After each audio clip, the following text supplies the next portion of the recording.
সেরা মখলুকাত হিসাবে পাঠালেন, যে মনুষ্য জাতিকে আল্লাহ সৃষ্টির সেরা বলে আখ্যায়িত করলেন।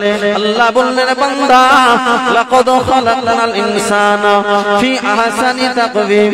ওরে বান্দা, পৃথিবীতে যত মনুষ্য জাতি, পৃথিবীতে যত সৃষ্টি আমি আল্লাহ সৃষ্টি করেছি, সমস্ত সৃষ্টির জাতি, সমস্ত সৃষ্টির সেরা মখলুকাত হিসাবে আমি আল্লাহ, আমি এই মনুষ্য জাতিকে আমি আল্লাহ সব থেকে উৎকৃষ্ট হিসাবে সৃষ্টি করলাম।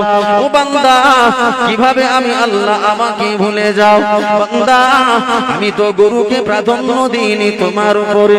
বান্দা, আমি তো ছাগলকে প্রাধান্য দিইনি তোমার উপরে। বান্দা, আমি তো শুকরকে প্রাধান্য দিইনি তোমার উপরে। এ আমার বান্দা বান্দীরা, জেনে রাখো, শুনে রাখো, আমি আল্লাহ পৃথিবীর সব থেকে ভয়ানক জন্তু, যে কিনা টাইগার, রয়্যাল বেঙ্গল টাইগারকে আমি আল্লাহ তোমার উপরে উৎকৃষ্ট করি নাই, তোমার উপরে সম্মান দান করি নাই। ওরে বান্দা, আমি আল্লাহ তোমাকে কত মহাব্বত করি, তোমাকে কত ভালোবাসি, তোমাকে কত প্যার করি জানো? সেই মহাব্বতের কারণে আমি আল্লাহ তোমাকে সৃষ্টির সেরা মখলুকাত হিসাবে আমি আল্লাহ নিজেই গ্রহণ করে নিলাম। পৃথিবীতে যত সৃষ্টি আল্লাহ সৃষ্টি করেছে, সমস্ত সৃষ্টির শ্রেষ্ঠ আমাকে বানানো হয়েছে। কিন্তু এই সৃষ্টির সেরা মখলুকাত পৃথিবীর সব থেকে নিকৃষ্টতম কাজে ব্যস্ত, তাই না? যে সৃষ্টির সেরা মখলুকাত আল্লাহ যাকে উৎকৃষ্ট হিসেবে বানিয়েছে, সেই উৎকৃষ্ট জীব পৃথিবীতে আসার পরে সব থেকে নিকৃষ্টতম কাজে তারা নিয়োজিত। আল্লাহ বললেন, বান্দা জেনে রাখো, শুনে রাখো, তোমাকে যেমন আমি আল্লাহ সৃষ্টির সেরা মখলুকাত করে বানিয়েছি, আমি আল্লাহ সৃষ্টির সেরা মখলুকাত করে বানিয়েছি। সুম্মা রাদাদনাহু আসফালা সাফিলিন। ওরে বান্দা, জেনে রাখো, শুনে রাখো, তোমার কৃতকর্মের কারণে আমি আল্লাহ সব থেকে নিম্ন স্তর জায়গায় তোমাকে আমি আল্লাহ স্থান করে দেব। বান্দা, সেই স্থানটার নাম কি জানো? সেই স্থানটার নাম হলো আমি আল্লাহ আমার তৈরি করা কঠিন জাহান্নাম তোমার জন্য অপেক্ষা করেছে। তোমাকে উৎকৃষ্ট বানানো হলো তোমার কৃতকর্মের কারণে। তুমি যেমন পৃথিবীতে যেমন বিচারণ করেছো, তার কারণে আমি আল্লাহ সব থেকে নিকৃষ্টতম জায়গায় স্থান দিই। তবে জেনে রাখো, এ সব কিছু তোমার কৃতকর্মের ফলের কারণে। আল্লাহ আবার বান্দাকে ডেকে বলে, আল্লাহ আবার বান্দিকে ডেকে বলে, ওরে বান্দা, আমি তোমাকে জাহান্নামে দেব বলে, আমি তোমাকে জাহান্নামে দেব বলে। ও বান্দা, জীবনে অনেক কষ্ট পেয়েছো, অনেক দুঃখ পেয়েছো, অভিমান করেছো। ওরে বান্দা, আমি আল্লাহ আমার প্রতি কষ্ট পেও না, আমার প্রতি দুঃখ করো না, আমার প্রতি অভিমান করো না। ওরে বান্দা, ইল্লাল্লাযীনা আমানু وعملوا الصالحات فلهم أجر غير ممنون। ওরে বান্দা, আমি আল্লাহ তোমাকে এতটাই মহব্বত করি, এতটা ভালোবাসি, বান্দা তাদেরকে আমি আমার কঠিন জাহান্নামে দেব না। ইল্লাল্লাযীনা আমানু, যারা আমি আল্লাহ আমার প্রতি ঈমান গ্রহণ করেছে, যারা আমার প্রতি বিশ্বাস স্থাপন করেছে, যারা আমার নবীকে যারা জীবনে বাস্তব জীবনে আদর্শময় জীবনটা যারা বাস্তব জীবনে রূপান্তরিত করেছে, তাদের জন্য তো আমি আল্লাহ আমার কাছে তাদের দয়ার জান্নাত রয়েছে। আল্লাহ এখানে বললেন, আমার ধরেন তিনটে সন্তান, যে সন্তানকে আমি বেশি ভালোবাসি সেই সন্তানকে আবার বেশি শাসন করি। আমার বাপ আছে আমার সামনে, যে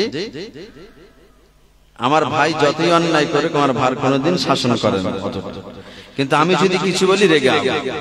কেন বলেন? এর একটা কারণ আছে। মাস্টার যে ছাত্রকে বেশি ভালোবাসে তাকেই বেশি শাসন করে। তা আল্লাহ বান্দাকে বেশি ভালোবাসে বলে সেই জন্য শাসন করেছে যে বান্দা তুমি এই কাজটা করবে না, করলে তোমার জন্য জাহান্নাম রয়েছে। আবার যে বাপ যতটাই করা হয় আবার সেই বাপ আবার বেটাকে ডেকে আবার ভালোবাসা দেয় না, দেয় না। আমার আল্লাহ বান্দার প্রতি কত ভালোবাসা, কত মাহাব্বত, কত প্যার। দেখো আল্লাহ বান্দাকে আবার জিজ্ঞাসা করে, বান্দাকে আবার দেখে বলেন, বান্দা তুমি কি আমার প্রতি অভিমান করেছো? আমার প্রতি কি কষ্ট পেয়েছো?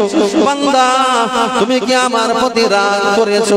বান্দা আমি তোমাকে জাহান্নামে দেব বলে আমি তোমাকে শাসন করেছি বলে বান্দা রাগ করো না, কষ্ট পেও না, দুঃখ পেও না। বান্দা তুমি যদি আমার হয়ে যাও, বান্দা তুমি যদি আমার প্রতি বিশ্বাস স্থাপন করো, আমার নবীকে যদি ভালোবেসে নাও, আমি আল্লাহ সাথে সাথে তার সাথে সাথে তোমার জীবনের আমলগুলো, তোমার জীবনের কর্মগুলো, তোমার জীবনের কাজগুলো যদি আমানু ওয়া আমিলুস সালিহাত, তোমার জীবনের কর্মগুলো যদি হয় সৎ এবং নেককার, আমি আল্লাহ তোমার জন্য, আমি আল্লাহ তোমার জন্য সব থেকে জান্নাতের ভিতরে বড় নাজ নিয়ামত তোমার জন্য তৈরি করে রেখেছি। বাপ যেমন বেটাকে শাসন করে আবার বেটাকে ডেকে ভালোবাসে, ঠিক আল্লাহ শাসন করলেন, আবার আল্লাহ ডেকে বললেন, বান্দা কষ্ট পেও না, তোমার জন্য আমি আল্লাহ আমার জান্নাতি নাজ নিয়ামত তৈরি করে রেখেছি। যে সেই আল্লাহর কেন ইবাদত করব? যে আল্লাহ আমাকে বাপের থেকে বেশি শাসন করেও তারপরও ডেকে বলে, বান্দা রাগ করিস না, সেই আল্লাহকে ইবাদত করব না? জি হুজুর বলছিলেন, আমি যে চোখ আল্লাহ দান করেছে, মায়ের গর্ভের ভিতরে কিভাবে সন্তান তৈরি হয়, কিভাবে বাচ্চা তৈরি হয়, আমি ওই থেকে, ওই কোরআন থেকে, ঠিক ওইখান থেকে আয়াত তুলে আল্লাহ বললেন, বান্দা তুমি কি ভুলে গেছো আমি আল্লাহ তোমাকে কিভাবে তৈরি করেছি? আল্লাহ বললেন, বান্দা পৃথিবীর জমিনে যত সৃষ্টিজীব, আল্লাহ যত সৃষ্টিজীব, বান্দা তুমি দু চোখে দেখো, যত সৃষ্টিজীব, বান্দা তুমি দু চোখে দর্শন করো। ওরে বান্দা তোমার মাথার উপরে যে আসমানটা রয়েছে, তোমার জমিনটা যে রয়েছে, চন্দ্রটা রয়েছে, সূর্য রয়েছে, তারকারা যেগুলো রয়েছে, ওরে বান্দা এই সমস্ত জিনিসগুলো আমি আল্লাহ তাদেরকে আমি আল্লাহ কুদরতি হাতে সৃষ্টি করিনি। ওরে বান্দা আমি সেদিন ওই সমস্ত আসমানকে বলেছিলাম, কোন আসমান হো যা তো ফায়াকুন হো গিয়া, ও জমিন কোন হো যা তো জমিন ফায়াকুন হো গিয়া।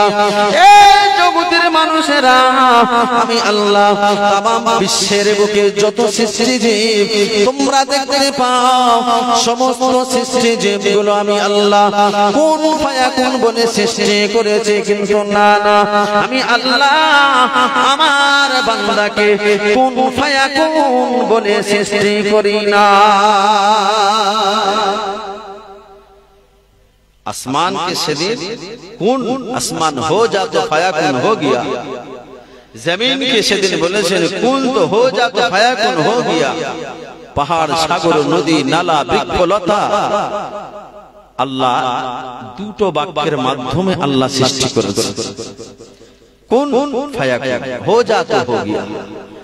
কিন্তু এই মনুষ্য জাতিকে আমাকে আপনাকে আল্লাহ কোন ফায়াকুন বলে সৃষ্টি করেছেন। আল্লাহ বান্দার ডেকে কত সুন্দর ভাবে ডেকে বোঝাচ্ছে, ওরে বান্দা কেন তুমি রাতের বেলা বাড়িতে ঘুমাও, কেন তুমি আমি আল্লাহ আমার কোরআন হাদিসের মাহফিল ফেলে রেখে কেন তুমি চলে যাবে? ওরে বান্দা ইয়া আইয়ুহাল ইনসান মা গররাকা বিরাব্বিকাল কারীম। ওরে বান্দা, পৃথিবীর কি এমন বস্তু পেলে, কি এমন বস্তু পেয়ে, কি এমন বস্তুর মহব্বতে পড়ে আমি আল্লাহ তুমি আমাকে ভুলে গেলে? পৃথিবীর কি এমন মহব্বতের জিনিস পেলে সেই মহব্বতের জিনিসটা পেয়ে আমি আল্লাহ তুমি আমাকে ভুলে গেলে? আল্লাহ বান্দাকে কিভাবে বোঝাচ্ছে?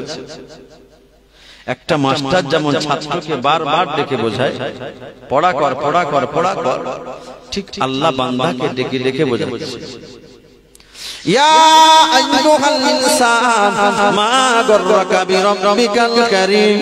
ওরে বান্দা, পৃথিবীর কি এমন বস্তু তুমি পেলে, পৃথিবীর কি এমন বস্তু তোমাকে ধোঁকায় ফেলে দিল, সেই বস্তুকে পেয়ে আমি আল্লাহ আমাকে ভুলে গেলে, আমি আল্লাহ আমার থেকে দূরে সরে গেলে, সেই বস্তুটা আমি আল্লাহ আমাকে তোমাকে ভুলিয়ে দিল। ওরে বান্দা, তুমি কি জানো আল্লাযী খালাকাকা ফাসাওয়াকা ফাআদালাক, আমি আল্লাহ তোমাকে বড় আদর করে যত্ন করে ভালোবেসে পৃথিবীর জমিনে পাঠিয়েছি।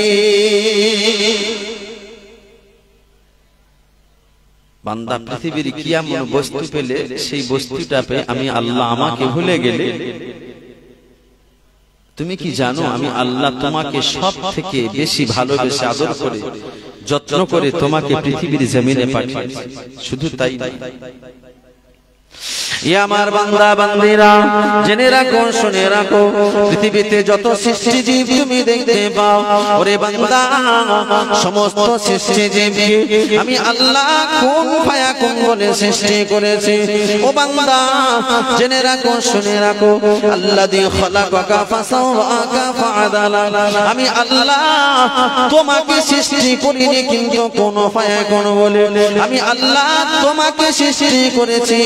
আমি আল্লাহ আমার কুদরতি হাত দিয়ে একদিন নয়, দুদিন নয়, 3 দিন নয়, 4 দিন নয়, আমি আল্লাহ টানা 10 মাস 10 দিন ধরে আমি আল্লাহ তোমাকে সুন্দর আকৃতি দিয়ে মায়ের গর্ভে তৈরি করেছি। কদিন ধরে? 1 মাস, 2 মাস, 1 দিন, 2 দিন, 3 দিন, 4 দিন নয়, টানা 10 মাস 10 দিন ধরে আমি আল্লাহ তোমাকে বানিয়েছি। আর আসমানকে বানিয়েছি কয়েক সেকেন্ড। এত বড় যে আসমান, কয়েক সেকেন্ডে আল্লাহ বানিয়েছে। কিন্তু আমাকে আপনাকে আল্লাহ 10 মাস 10 দিন ধরে আল্লাহ তানার কুদরতি হাত দিয়ে বানিয়েছে। আল্লাহ বললেন, বান্দা, আলাম নাজআল লাহু আইনাইনি ওয়া লিসানাও ওয়া শাফাতাইনি ওয়া হাদাইনাহুম নাজিদাইন। ওরে বান্দা, শুধু তাই নয়, আমি আল্লাহ তোমাকে এক একটা অঙ্গ প্রত্যঙ্গ তোমাকে দান করেছি। কখনো বা নাক দিয়েছি, কখনো বা চোখ দিয়েছি, কখনো বা 2টো কান দিয়েছি, কখনো বা 2টো হাত দিয়েছি, কখনো বা 2টো পা দিয়েছি। এও যখন হলো না, ওরে বান্দা, তোমার ভিতরে সব থেকে বড় নিয়ামত, তোমার ভিতরে, তোমার দেহের ভিতরে একটা ট্রান্সফরমার বসিয়ে দিয়েছি। সেই ট্রান্সফরমার নাম হলো অন্তর অথবা কলব অথবা রূহ, যার মাধ্যমে আমরা শ্বাস প্রশ্বাস নিয়ে থাকি, যেটাকে বলা হয় হার্ট। যে কোনো মানুষের যদি হার্ট অ্যাটাক হয়, সে কি বাঁচবে? আর হার্ট অ্যাটাক হলেই তার প্রয়োজন কি হয়? অক্সিজেনের প্রয়োজন হয়, অক্সিজেনের প্রয়োজন হয়। আল্লাহ বললেন, বান্দা, আমি 1 দিন, 2 দিন, 3 দিন নয়, টানা 70টা বছর তোমার ফ্রি অক্সিজেন দিয়েছি। কদিন?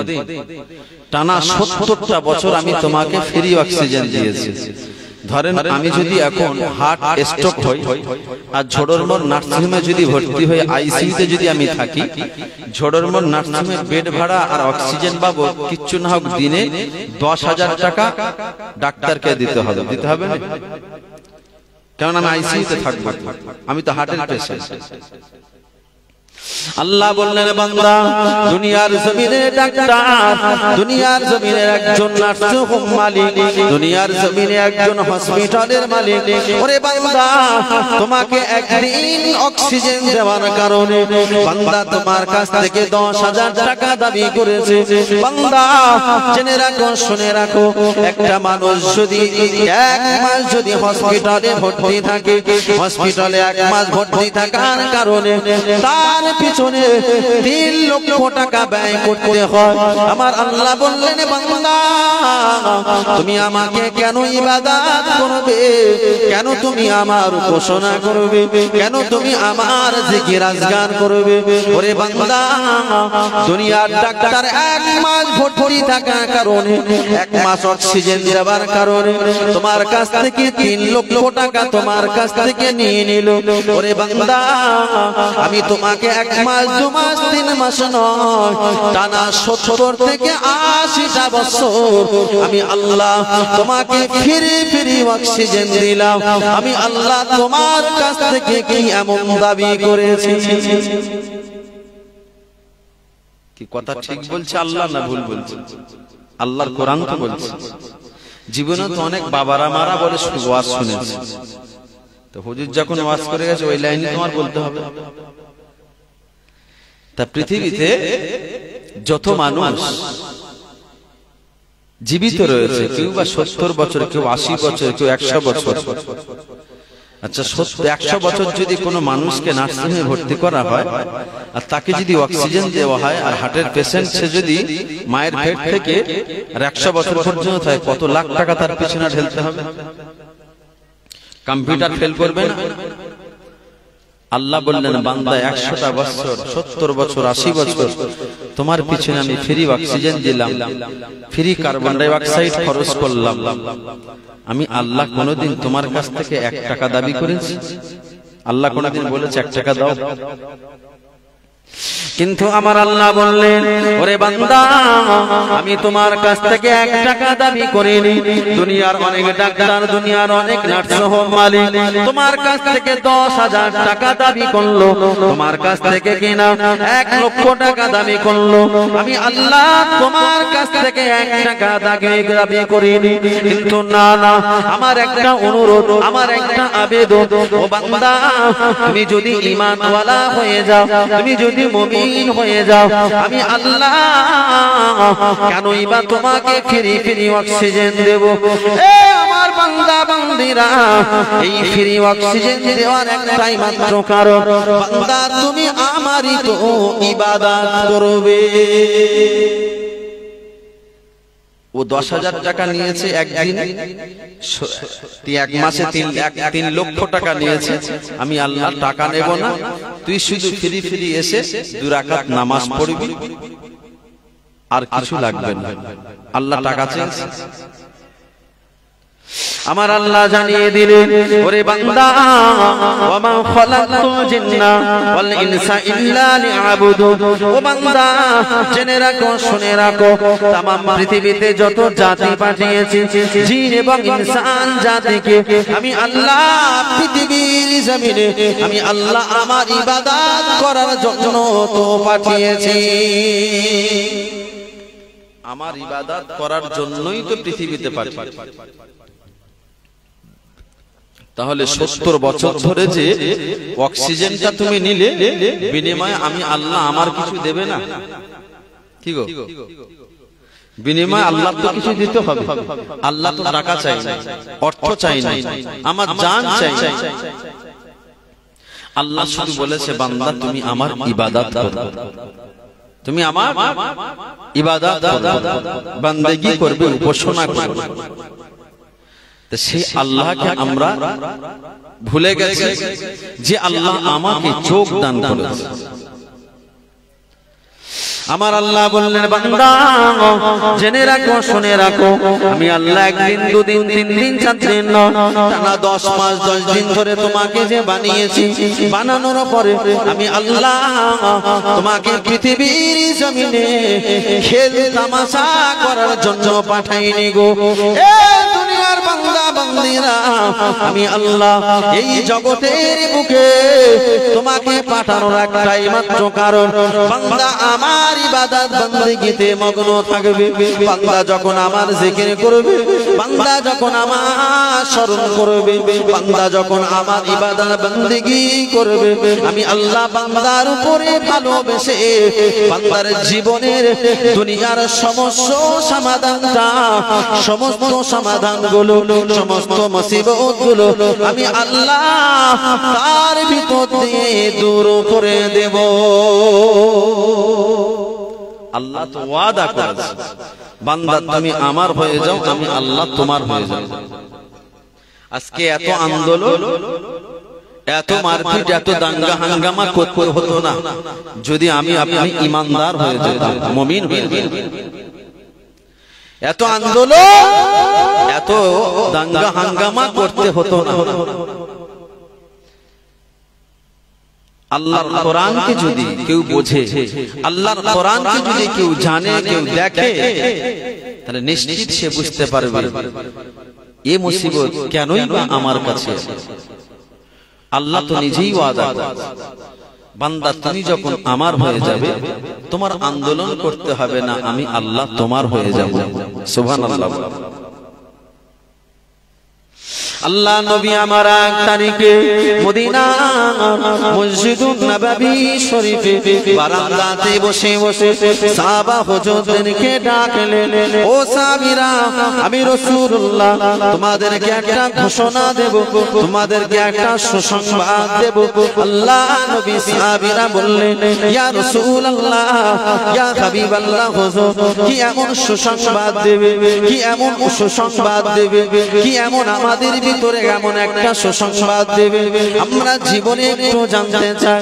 আল্লাহ নবী, আল্লাহ রাসূল আমার 1 তারিখে মদিনার মসজিদুন নববী শরীফ থেকে বার হয়ে পবিত্র কাবা বাইতুল্লাহ দিকে আল্লাহ নবী আঙুল উঁচিয়ে উঁচিয়ে বলেছিলেন, ফালিয়াবুদু রাব্ব হাযাল বাইত। ও সাহাবা কিরামেরা, তোমরা কি দেখতে পাও ওই ঘরটা? আল্লাহ নবী সাহাবীরা বলেছিলেন, ইয়া রাসূলুল্লাহ, ইয়া হাবিবাল্লাহ, হুজুর ওই যে ঘরটা দেখতে পাওয়া যায়, ওই ঘরটার নাম হলো কাবা বাইতুল্লাহ। আল্লাহ নবী বললেন, ওই যে ঘরটা দেখতে পাও, বলে নাম ইয়া রাসূলুল্লাহ, ওই ঘরটা তো পবিত্র কাবা বাইতুল্লাহ। আল্লাহ নবী সাহাবা হুজুরদেরকে ডাকলেন, ও সাহাবীরা, ওই কাবা বাইতুল্লাহর মালিককে যদি তোমরা ইবাদত করতে পারো, ফালিয়াবুদু রাব্ব হাযাল বাইত। ওগো বাবা সাহাবীরা, ওই কাবা বাইতুল্লাহর ইবাদত বندگی তোমরা যদি করতে পারো, আমার আল্লাহ তোমাদের জন্য দুটো দায়িত্ব গ্রহণ করবে। কটা? দুটো দায়িত্ব গ্রহণ করবে। শর্ত কি? ওই কাবা বাইতুল্লাহর মালিকের ইবাদত করতে হবে, বিনিময়ে আমার আল্লাহ দুটো দায়িত্ব গ্রহণ করবে। আল্লাহ নবী সাহাবীরা আমার নবী পাকের দিকে তাকিয়ে রইলেন, ইয়া রাসূলুল্লাহ, ইয়া হাবিবাল্লাহ, সেই দুটো দায়িত্ব আল্লাহ আমাদের জন্য নেবে, আমরা বড় খুশি, আমরা বড় আনন্দিত। আল্লাহ নবী সাহাবা কেরামেরা আমার নবী পাকের কাছে জানালেন, ওগো হাবিবে পেয়ারা, ওগো হাবিবে পেয়ারা, ওই দুটো দায়িত্ব আমাদেরকে একটু কি জানাবে, ওই দুটো সুসংবাদ আমাদেরকে জানাবে। আল্লাহ নবী বললেন, সাহাবীরা, ওই দুটো সুসংবাদ হলো, তোমাদের মধ্য থেকে যদি ওই কাবা বাইতুল্লাহর মালিকের ইবাদত বندگی করতে পারো, প্রথম নম্বর সুসংবাদ হলো বান্দার কোন দিনের জন্য অভাবী রাখবে না। এক নম্বর কি? বান্দা কোনদিন অভাবে থাকবে না। বলে হুজুর এত খাটি, এত ইনকাম করি, তারপরও আমার কি হয়? অভাব যায়। আল্লাহ ওখানে ওয়াদা করলেন ওই কাবা বাইতুল্লাহর মালিকের ইবাদত করতে যদি পারো, আল্লাযী আত'আমাহু, বান্দা জীবনে ক্ষুধা লাগলে তোমার ক্ষুধার্তটা নিবারণ আমি আল্লাহই করব। জোরে বলে, মানে রিজিকের দায়িত্ব আল্লাহ নেন।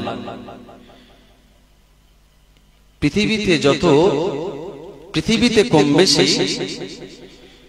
অনেক ফেরেশতা রয়েছে, ফেরেশতা নেই আর কিছু জলিল কদর ফেরেশতা রয়েছে, যার ভিতর দিয়ে জিবরিল আমিন আলাইহিস সালাম, মিকাইল, ইসরাফিল, আজরাইল, চারটে সবথেকে বড় ফেরেশতা রয়েছে।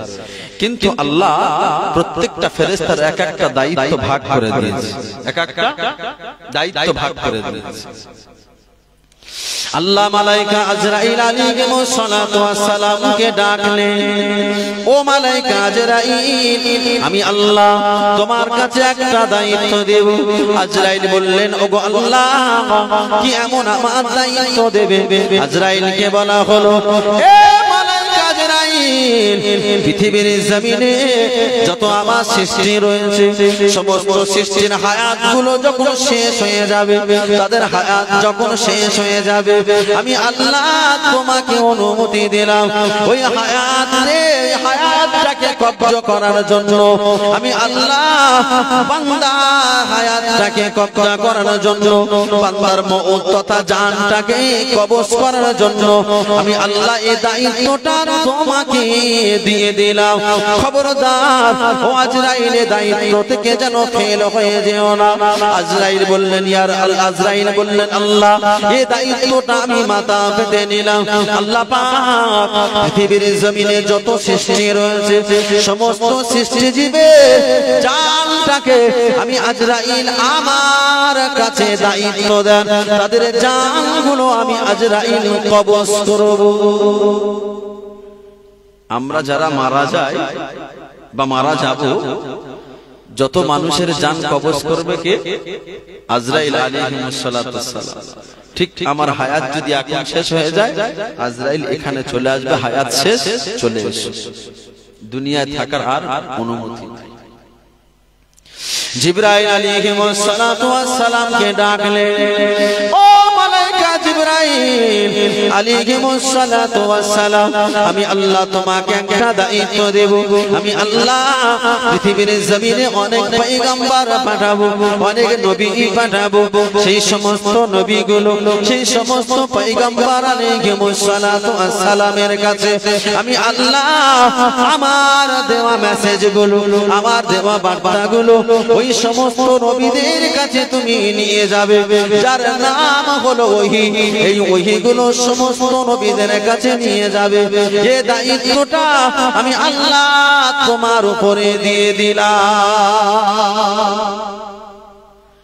আজরাইলকে জান কবজ করার দায়িত্ব, আর জিবরাইলকে तमाम পৃথিবীতে যত নবী এসেছে সমস্ত নবীদের কাছে ওহী পৌঁছানো, মেসেজ পৌঁছানো, যে তারা কিভাবে চলবে, কিভাবে দুনিয়াতে বিচরণ করবে, এই সমস্ত দায়িত্ব জিবরাইলকে দেওয়া হবে।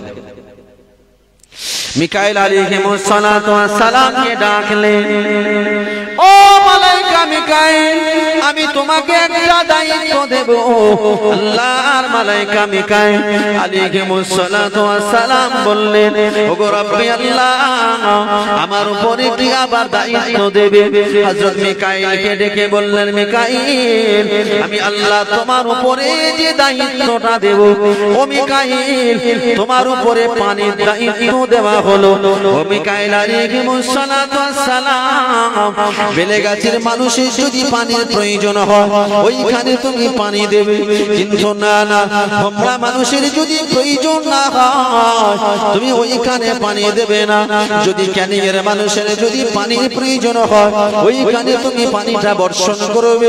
কলকাতা মানুষের যদি, কলকাতার মানুষের যদি পানির প্রয়োজন না হয় তাদেরকে তুমি পানি দেবে না। এ দায়িত্বটা তোমাকে দিলাম ও মিকাইল, এ দায়িত্বটা তুমি জানো ঠিকই মতো পালন করো। আমরা দেখিনি যখন এখানে পানি হয় কলকাতায় হয় না, আবার কলকাতায় যখন হয় এখানে হয় না। হয়? তাহলে এখানকার মানুষের পানির প্রয়োজন থাকে, তাই আল্লাহ মিকাইলকে অর্ডার দিয়েছে, তাই আল্লাহ এইখানে পানি দিয়েছে। এখানে যখন পানির প্রয়োজন হয় না তখন দেয়। মিকাইলকে ডেকে বলা হলো, ওরে মিকাইল, জেনে রাখো, শুনে রাখো, আমার বান্দাদের যখন পানির প্রয়োজন হবে তুমি দেবে, কিন্তু না না, একসঙ্গে তামাম পৃথিবীর জমিনে পানি বর্ষণ করবে না। একসঙ্গে পানি বর্ষণ হয়? এখানে মেঘ হয়ে পানি হচ্ছে, ক্যানিং এর নদীর ওপারে পানি হয়। তাই মিকাইলকেও একটা দায়িত্ব দেওয়া হয়। আল্লাহর মালায়েকা ইসরাফিল আলাইহিমুস সালাতু ওয়াস সালামকে ডাকলেন, ও মালায়েকা ইসরাফিল আলাইহিমুস সালাতু ওয়াস সালাম, আমি তোমাকে একটা দায়িত্ব দেব। আল্লাহর মালায়েকা ইসরাফিল আলাইহিমুস সালাতু ওয়াস সালাম বললেন, আল্লাহ পাক কি এমন দায়িত্ব দেবে, কি এমন দায়িত্ব আমাকে দেবে? আল্লাহর মালায়েকা ইসরাফিল আলাইহিমুস সালাতু ওয়াস সালামকে যে দায়িত্বটা দেওয়া হয়েছে, আল্লাহ যেদিন এই দুনিয়াটাকে ফানা ফিল্লা করে দেবে, আল্লাহ যেদিন এই দুনিয়াটাকে যেদিন জিলজালা করে দেবে, আল্লাহ যেদিন এই দুনিয়াটা ধ্বংস করে দেবে, আল্লাহ পাক সেদিন ইসরাফিলকে সিংহে একটা বাঁশি দিয়ে রেখে দিয়েছে। ও মালায়েকা ইসরাফিল, এই বাঁশিটা নিয়ে তুমি মুখে ধরে থাকো, আমি আল্লাহ তোমাকে যখন অর্ডার দেব ওই বাঁশিটা সঙ্গে সঙ্গে তুমি বাজাবে। আল্লাহর মালায়েকা ইসরাফিল সেদিন কিনা বাঁশিটা সিংহায় ফুটকা দেওয়ার সাথে সাথে এই দুনিয়াটা ফানা ফিল্লা হয়ে যাবে, এই দুনিয়াটা ধ্বংস হয়ে যাবে। সেদিন আসমানগুলো ভেঙে যাবে, জমিনটা তামা হয়ে যাবে, পাহাড়গুলো তুলোর মতো উঠতে থাকবে। এই দায়িত্বটা আল্লাহর মালায়েকা ইসরাফিল আলাইহিমুস সালাতু ওয়াস সালামকে দেওয়া হলো। এমন বলতে বলতে সারা রাত পার হয়ে যাবে। আমি বোঝাতে চেয়েছি আল্লাহর এমন অনেক ফেরেশতা রয়েছে, অনেক ফেরেশতাদের আল্লাহ এক একটা দায়িত্ব ভাগ করে দিয়েছে। এক একটা আমাদের রাজ্যে মুখ্যমন্ত্রী আছে, তা মুখ্যমন্ত্রীর হাতে কি সব মন্ত্রিত্ব পদ আছে? সব মন্ত্রিত্ব পদ নেই। কারোর বা শিক্ষামন্ত্রী, কারোর বা পরিবহন মন্ত্রী, অমুক এমএলএ কে বলা হলো তুমি এই মন্ত্রিত্বটা সামলাবে, অমুক মন্ত্রিত্ব বলা হলো, মন্ত্রীকে বলা হলো, এমএলএ কে বলা হলো তুমি এই মন্ত্রিত্বটা সামলাবে, বলে না বলেন জি? কিন্তু মুখ্যমন্ত্রীর হাতে সব দায়িত্ব রাখে না, তারপরেও মুখ্যমন্ত্রী কন্ট্রোল রেখে দেয়, অনুমতিও নিতে হয়। কিন্তু মুখ্যমন্ত্রীর কাছে একটা সব থেকে বড় গুরুত্বপূর্ণ পদ রয়েছে, সেই পদটা কিন্তু মুখ্যমন্ত্রী কাউকে দেন না। দেয় কি? সেই পদটা মানুষ তো এখানে নেই, তা কাকে নিয়ে আলোচনা করব? যাই হোক, সেই মন্ত্রিত্ব পদটা মুখ্যমন্ত্রীর হাতেই রয়েছে, যে পদটা কোনো এমএলএ কে কোনো এমপি কে দেয় না। যদি দেয় সে ওই পদটার অবনতি ঘটাবে, যেমন খুশি তেমন চালাবে। মুখ্যমন্ত্রীর যে মেজাজ, যে মস্তিষ্ক, যে চিন্তা ভাবনা, আমাদের মতোই চারানা আটানা এমএলএ এমপিদের সেই চিন্তা ভাবনা আছে কি? সেই বুদ্ধি সে আছে? নেই। সুতরাং গুরুত্বপূর্ণ একটা পদ মুখ্যমন্ত্রীর হাতে বেঁধে রেখেছে, যে পদটা কারো হাতে নেই। সেই পদটা কি বলেন তো? সেই পদটা হলো পুলিশ মন্ত্রী। পুলিশ মন্ত্রী কোন যত সিএম হোক, আমাদের রাজ্যে তথা तमाम পৃথিবীতে যত দেশ আছে, যত সিএম, যত পিএম আছে, প্রাইম মিনিস্টার আছে, চিফ মিনিস্টার রয়েছে, পুলিশ মন্ত্রীর পদটা কিন্তু সদা সর্বদাই তার দপ্তরই রেখে দেয়। কারণ এই পদটা খুব গুরুত্বপূর্ণ পদ। আমার মতো একটা চারানা আটানা এমএলএ এর হাতে যদি এই মন্ত্রিত্ব পদটা দেওয়া হয়, আমি এখন ৮-১০ হাজার পুলিশ এনে গ্রাম ধ্বংস করে ছেড়ে দেবো। কিন্তু মুখ্যমন্ত্রী করতে গেলে তার চিন্তা ভাবনা করতে হবে। দেখবেন অনেক জায়গায় যখন দাঙ্গা বাজে বা আমরা এই আন্দোলন করতে করতে অনেক সময় পুলিশি বাধার মুখে পড়ি, পুলিশি বাধার মুখে পড়তে পড়তে পুলিশ অনেক সময় বোঝায় যে এই করতে হবে, ওই করতে হবে, এই করতে হবে, করো না, এ করো না, সেটা করো না, অমুক আইন আছে, অমুক আইন আছে, ল এন্ড অর্ডার আছে, এটা সেটা অনেক কিছু যুক্তি দেখায়। কিন্তু আমরা যখন মানি না তখন তারা লাঠি চার্জ করে। রাজ্যে যে পুলিশ কমিশনার আছে তার কাছ থেকে অনুমতি নাই, আর পুলিশ কমিশনার আবার পুলিশ মন্ত্রীর কাছ থেকে অনুমতি নিয়ে যে স্যার, যে ম্যাডাম, এখানে অবস্থার পরিণতি খুবই খারাপ, আমরা লাঠি চালাবো কি? অবস্থা বুঝে ব্যবস্থা করে। তাই মুখ্যমন্ত্রীর হাতে সবথেকে গুরুত্বপূর্ণ পদ হলো পুলিশ মন্ত্রী। এই মন্ত্রিত্বটা কোন এমএলএ, কোন এমপি কে দেওয়া হয় না। এখানে যদি দাঙ্গা বাঁধে, আমার মতো এমএলএ যদি কেন্দ্রেতে ফোন করে, আমাকে কজন চেনে? একটা বিধানসভা চেনে, একটা রাজ্যসভা চেনে, একটা রাজ্যের মানুষ চেনে। আমাকে কি কেন্দ্র চেনে? পার্লামেন্টে অনেক এমপি রয়েছে, তারা কি চিনবে? চিনবে না। আমার বাড়ি তো নদী এলাকা। কিন্তু পুলিশ মন্ত্রী যদি, মুখ্যমন্ত্রী যদি ফোন করে আমাকে এক্ষুনি এই মুহূর্তে 10 কোম্পানি সিআরপিএফ জামান লাগবে, স্বরাষ্ট্রমন্ত্রী বলে কোথা থেকে ফোনটা এসছে? বলে পশ্চিম বাংলা থেকে অমুক সিএম ফোন করেছে। আর স্বরাষ্ট্রমন্ত্রীর কাছে যদি বলে পশ্চিম বাংলা থেকে, অমুক রাজ্য থেকে, অমুক জেলা থেকে, অমুক বিধানসভা থেকে অমুক এমএলএ ফোন করেছে, ও ফোন জীবনে কাজ হবে না। কিন্তু সিএম যদি ফোন করে, সঙ্গে সঙ্গে কেন্দ্র বাহিনী পাঠিয়ে দেবে। তো আমরা যত যাই কিছু দেখি, সবকিছু কেন্দ্র আর রাজ্যের সঙ্গে একটা রিলেশন থাকে। তাই যেমন দুনিয়ার একজন সিএম বা দুনিয়ার একজন মুখ্যমন্ত্রীর কাছে সবথেকে গুরুত্বপূর্ণ পদ যেমন পুলিশ মন্ত্রী, আল্লাহর কাছে অনেক পদ রয়েছে। সেই সমস্ত পদগুলো বিভিন্ন ফেরেশতাদের হাতে বন্টন করেছে। কিন্তু আল্লাহর হাতে সবথেকে একটা গুরুত্বপূর্ণ পদ রয়েছে, যেটা হলো বান্দার রিজিকের পদ। বান্দার রিজিকের 7 তবক জমিনের নিচে, 7 তবক আসমানের উপরে এমন অনেক জীব বসবাস করে। সেখানটায় ফেরেশতাদের যাওয়ার পাওয়ার নেই, শক্তি নেই, যেতে পারে। কিন্তু আমার আল্লাহর কুদরত, আমার আল্লাহর পাওয়ার সেখানে পৌঁছে যাবে। সুতরাং এই দায়িত্বটা খুব গুরুত্বপূর্ণ দায়িত্ব।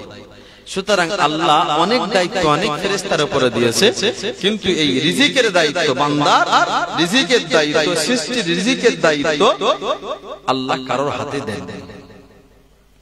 তাই আল্লাহ বললেন, বান্দা তুমি যদি এই কাবা ঘরে বা কাবা বাইতুল্লাহ মালিকের যদি ইবাদত করো, বান্দা তুমি যদি কাবা ঘরের মালিকের ইবাদত করো, আমি আল্লাহ তোমার জন্য দুটো দায়িত্ব গ্রহণ করব। সেই দুটো দায়িত্বের মধ্যে 1 নাম্বার দায়িত্ব হলো, বান্দা তুমি যদি জীবনে ক্ষুধার্ত হয়ে যাও, জীবনে যদি তৃষ্ণার্ত হয়ে যাও, বান্দা যদি জীবনে অভাবী হয়ে যাও, বান্দা যদি জীবনে অসহায় হয়ে যাও, গরিব হয়ে যাও, আমি আল্লাহ তোমার কাছে আমার অর্থ, আমার রিজিক, আমার সমস্ত সবকিছু বান্দা তোমার কাছে পৌঁছে যাবে। পৃথিবীর কোন ফেরেশতার ক্ষমতা নেই রিজিক তোমার কাছে পৌঁছাবে। সুতরাং বান্দা শর্ত একটাই, ওই কাবা ঘরের মালিকের তুমি ইবাদত করো, আমি আল্লাহ বিনিময়ে তোমাকে ক্ষুধার্ত নিবারণ করব। আমরা যে বলি যে হুজুর এত খাটাখাটনি করি, তারপরও আল্লাহ আমাকে অভাবের ভিতরে রেখেছে, বলি না? বলি।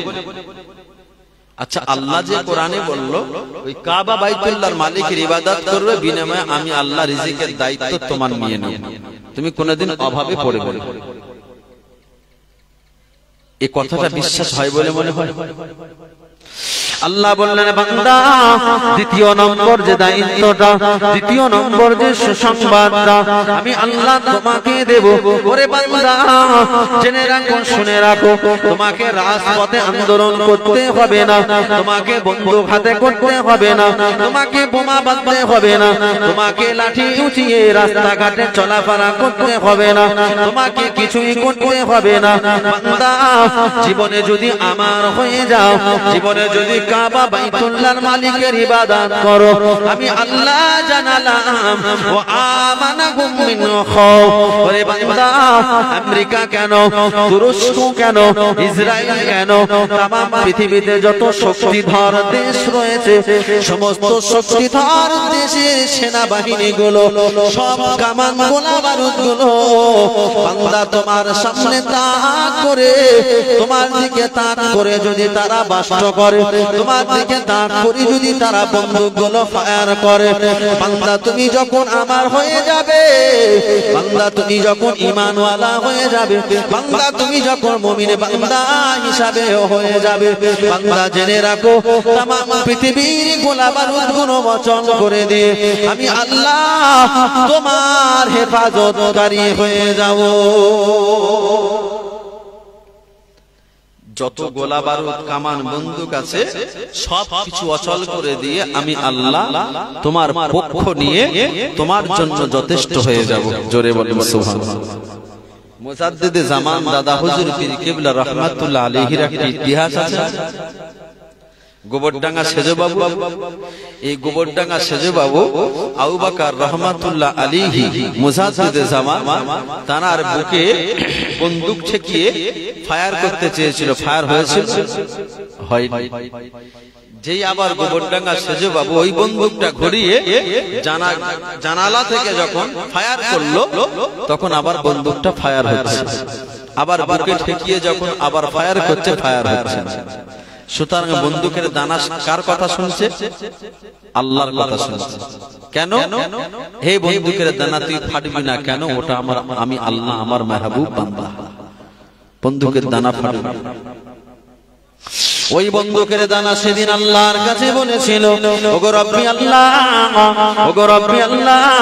মুজাদ্দিদে জামান আবু বকর সিদ্দিক রাহমাতুল্লাহ আলাইহি বুকের উপরে তাক করে আমাকে ফাটতে বলা হচ্ছে। ও রব্বুল আলামিন আল্লাহ পাক, আমি কি ফাটবো না চুপ করে বসে থাকবো?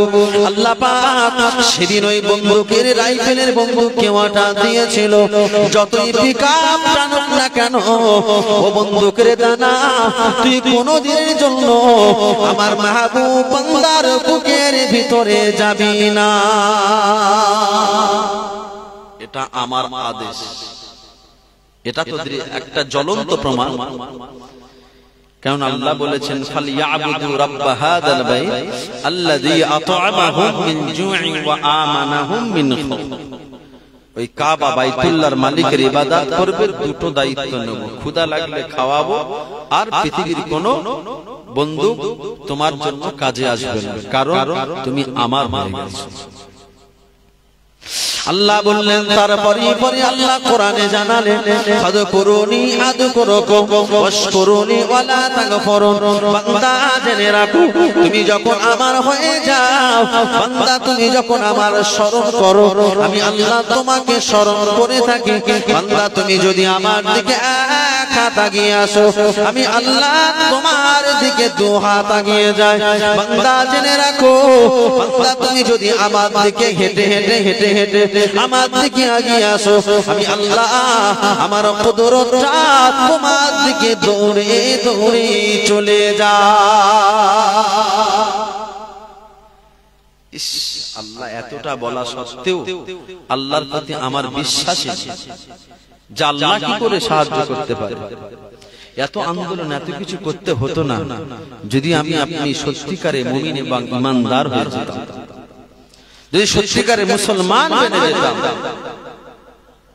আজ থেকে 200 বছর আগে, আজ থেকে 200 বছর আগে, 250 বছর আগে যখন এ জাতি যখন আল্লাহকে চিনেছিল, এ জাতি যখন আল্লাহকে চিনেছিল, রাসূলকে চিনেছিল, এ জাতিকে আল্লাহ দিল্লির পার্লামেন্টের মতো জায়গা আসন করে দিয়েছিল, দেয়নি?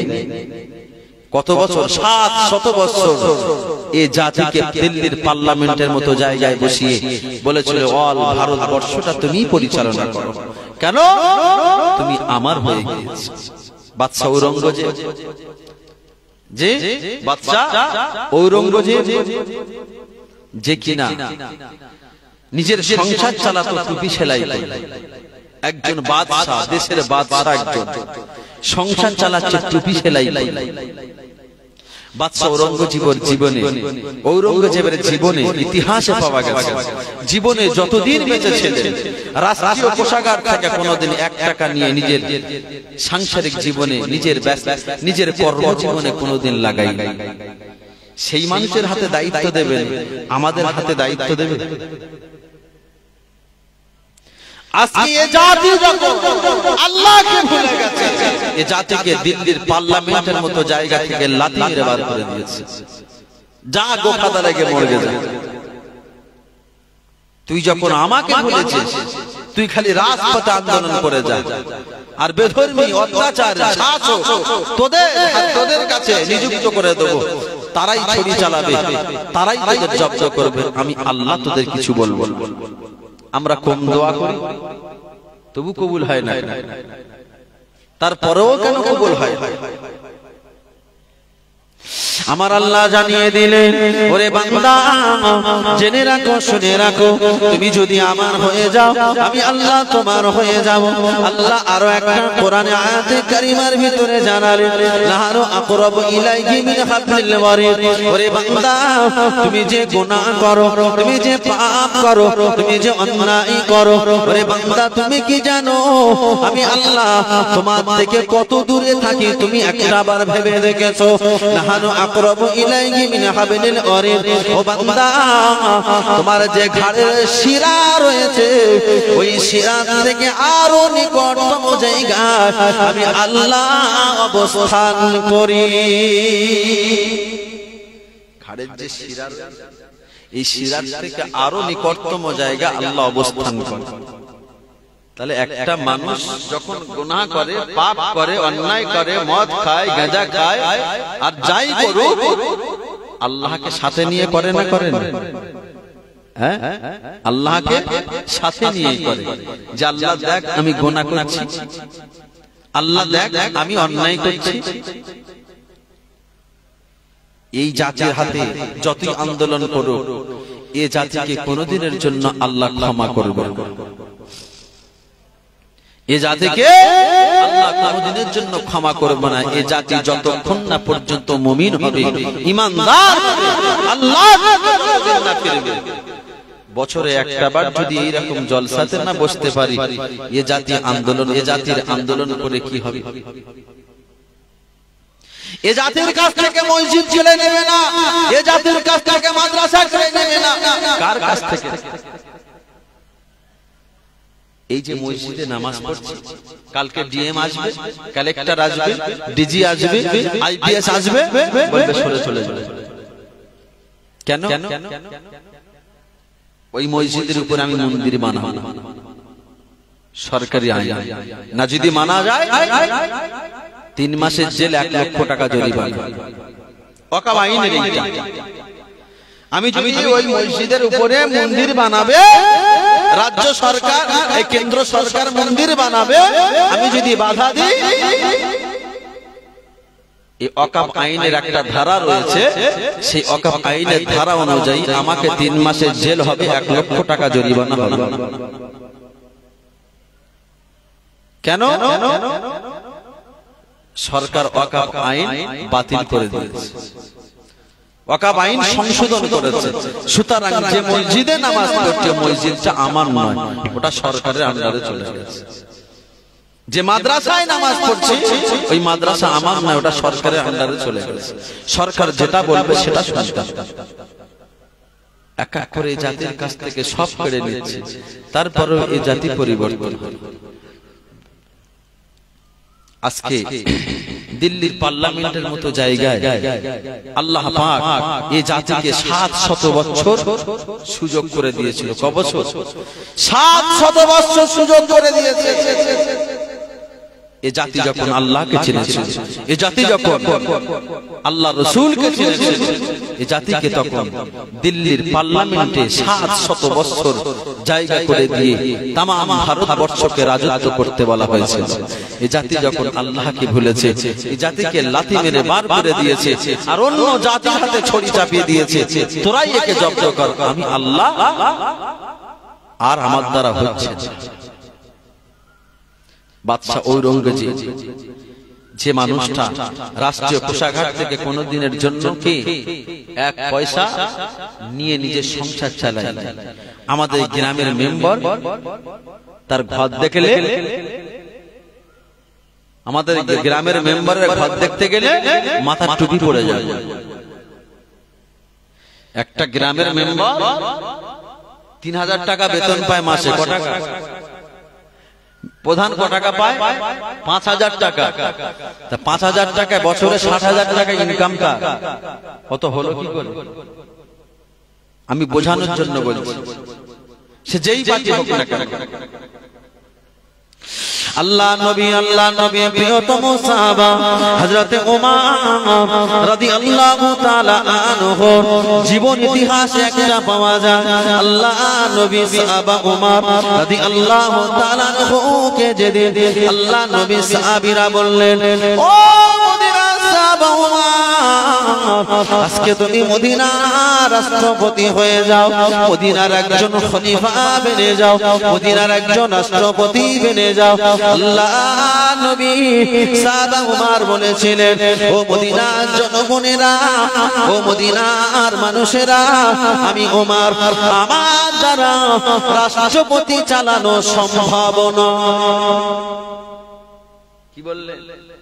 আমি ওমর, আমার দ্বারা রাষ্ট্রপতি হওয়ার কোন যোগ্যতা নেই, সম্ভব। কেন ওমর?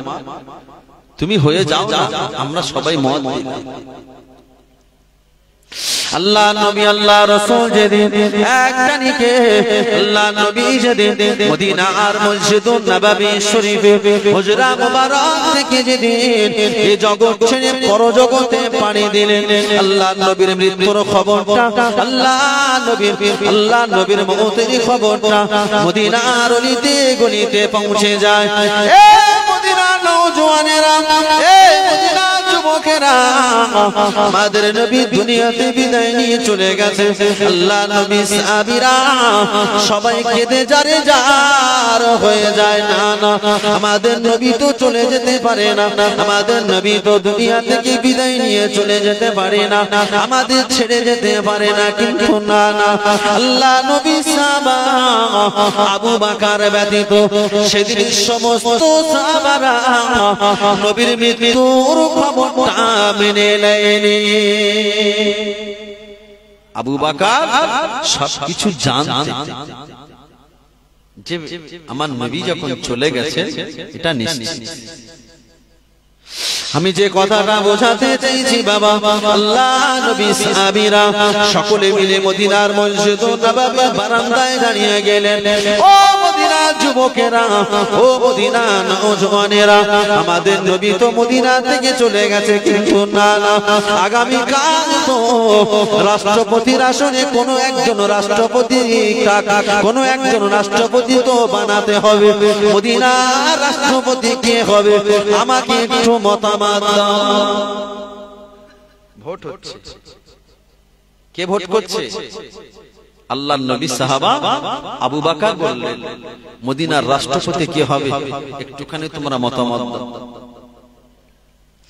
নবী পাকের সাহাবীদের ভিতরে কেমন একটা মহাব্বত ছিল, এমন একটা ভালোবাসা ছিল। আল্লাহ নবী কিছু সংখ্যক সাহাবীরা স্বয়ং আবু বকর, আল্লাহ নবী আল্লাহ রাসূলের দ্বিতীয়তম সাহাবা উমরকে কেন্দ্র করে বললেন,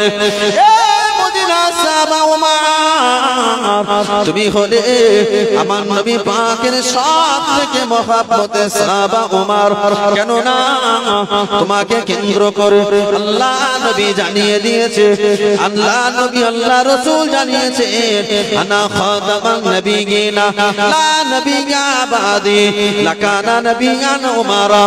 ও মদিনার জনগণেরা, ও মদিনার নওজওয়ানেরা, আমি আবু বকর আমার নবী পাকের কাছ থেকে শুনেছি, আমার নবী পাকের কাছ থেকে বলতে শুনেছি, আমার নবী হলেন শেষ নবী, আমার নবীর পরে কোন নবী আসবে না, আমার নবী হলেন আখেরি নবী।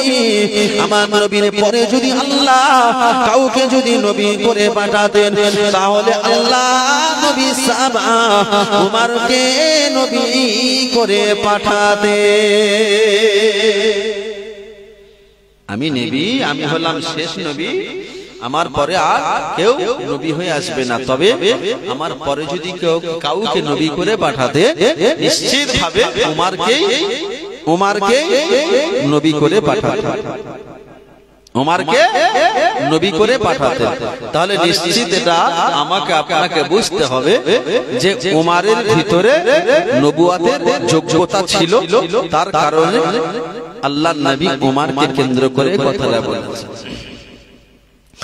আল্লাহ নবী সাহাবা আবু বকর তিনি তার ব্যক্তিগত মত প্রকাশ করলেন। ও মদিনার সাহাবীরা, আল্লাহ নবী যখন কথা বলেছেন, আল্লাহ রাসূল যখন কথা বলেছেন, আমি আবু বকর আমার ব্যক্তিগত মত প্রকাশ করলাম, আমার ব্যক্তিগত মত প্রকাশ করলাম। সাহাবা উমারকে মদিনার রাষ্ট্রপতি বানানো, মদিনার রাষ্ট্রপতি উমারকেই বানানো হলো। আমার রাষ্ট্রপতির পদ মর্যাদা কি একটুখানি? আমাদের ভারতের রাষ্ট্রপতির নাম কি? দ্রৌপদী মুর্মু, প্রধানমন্ত্রীর উপরের মর্যাদা। তাহলে মদিনার রাষ্ট্রপতির পদ উমার, একজনকে বলা হলো যে তুমি হয়ে যাও, আর একজন বলছে না আমি হব না, উমারকে দেওয়া হবে। আমার মৌলী সাহেবকে যদি বলে যে ভাই তুমি এই ইলেকশনে মেম্বারের টিকিটটা তুমি নাও, আমি কত খুশি হব। রাষ্ট্রপতি না মেম্বার, আমি বলি, আমি তখন কি বলবো যে এসব ওয়াজ নসিহত ছেড়ে দিয়ে একবার মেম্বার হয়ে যায়। ওতে ওয়াজ নসিহত করে বা ক টাকা হবে? কিন্তু আল্লাহ নবী সাহাবা উমার বললেন, হে বাবা আবু বকর, হে ভাই আবু বকর, আমার দ্বারা মদিনার রাষ্ট্রপতি হওয়া সম্ভব হবে। একজন চাপিয়ে দিচ্ছে, তারপরেও আল্লাহ নবী সাহাবা উমার রাদিয়াল্লাহু তাআলা আনহুকে জিজ্ঞাসা করা হলো, ও ভাই উমার, তুমি কেন রাষ্ট্রপতি হবে না? আল্লাহ নবী সাহাবা উমার সেদিন মদিনাবাসীকে উদ্দেশ্য করে বলেছিলেন, এ মদিনাবাসীরা, এ মদিনার জনগণেরা, আমি উমার তোমাদেরকে জানিয়ে দিলাম, আমি উমার তোমাদেরকে জানিয়ে দিলাম, যেদিন আমি উমার এই জগৎ ছেড়ে চলে যাব, আমি উমার যেদিন দুনিয়া থেকে বিদায় নিয়ে চলে যাব, আমার আল্লাহ যদি সেদিন উমারকে যদি আল্লাহর আসামির কাজ গড়ায় দাঁড় করিয়ে যদি বলে, উমার তোমার রাজত্বকালে, তোমার শাসনকালে ফোরাত নদীর কূলেতে একটা ছোট ছাগলের বাচ্চা না খেয়ে মারা গেছে, ও উমার এর জন্য কেন তোমার শাসনকালে ওই ছাগলের বাচ্চাটা ক্ষুধার্ত অবস্থায় মারা গেল? উমার এর জন্য আমি আল্লাহ আমার কাছে তোমার জবাবদিহি করতে হবে। ও মদিনার জনগণেরা, সুতরাং আমি উমার সেদিন আল্লাহর কাছে কি জবাব দেব? সুতরাং আমি উমার আমার দ্বারা রাষ্ট্রপতি হওয়া সম্ভব নয়। উমার কি বললেন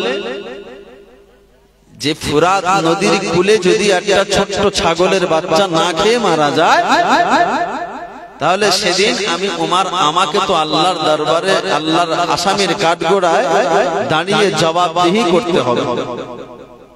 আচ্ছা, এই কথাটা আমাদের কারোর বিশ্বাস হয়? দরুদ শরীফ পড়েন, আল্লাহুম্মা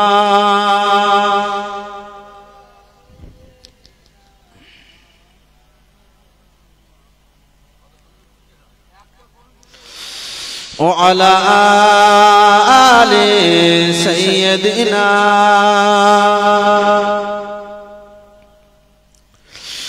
সোনা দানা হীরা মতি, সোনা দানা হীরা মতি, কিছুই আমি চাহি না, আমি আমার দয়ার নবীর ভালোবাসাই দিবানা, আমি আমার দয়ার নবীর ভালোবাসাই দিবানা।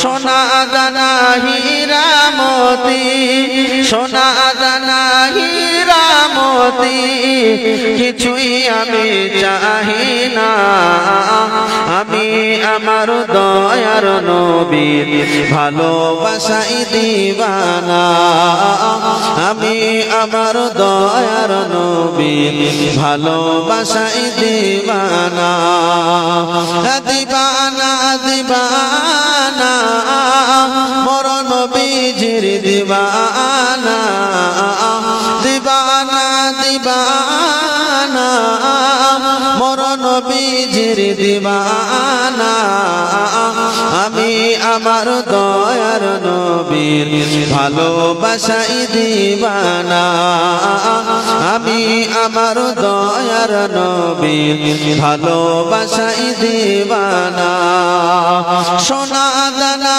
হীরা মতি সোনা দানা হীরা মতি কিছুই আমি চাহি না আমি আমার দয়ার নবীর ভালোবাসাই দিবানা আমি আমার দয়ার নবীর ভালোবাসাই দিবানা দিবানা দিবানা মোর নবীজির দিবানা দিবানা দিবানা মোর নবীজির দিবানা আমি আমার দয়ার নবীর ভালোবাসাই দিবানা আমি আমার দয়ার নবীর ভালোবাসাই দিবানা আল্লাহুম্মা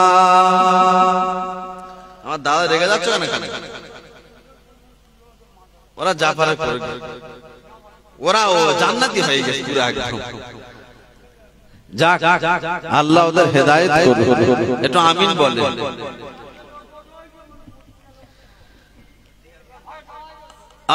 যে কথা বলছিলাম আল্লাহর নবী আল্লাহ রাসূলের সাহাবা ওমর রাদিয়াল্লাহু তাআলা আনহু কি বললেন যে আমার দ্বারা রাষ্ট্রপতি হওয়া সম্ভব নয় আমার মতো মানুষের যদি ওরকম একটা পদ দেয় আমি কি ছেড়ে দেব বলে মনে হয় জি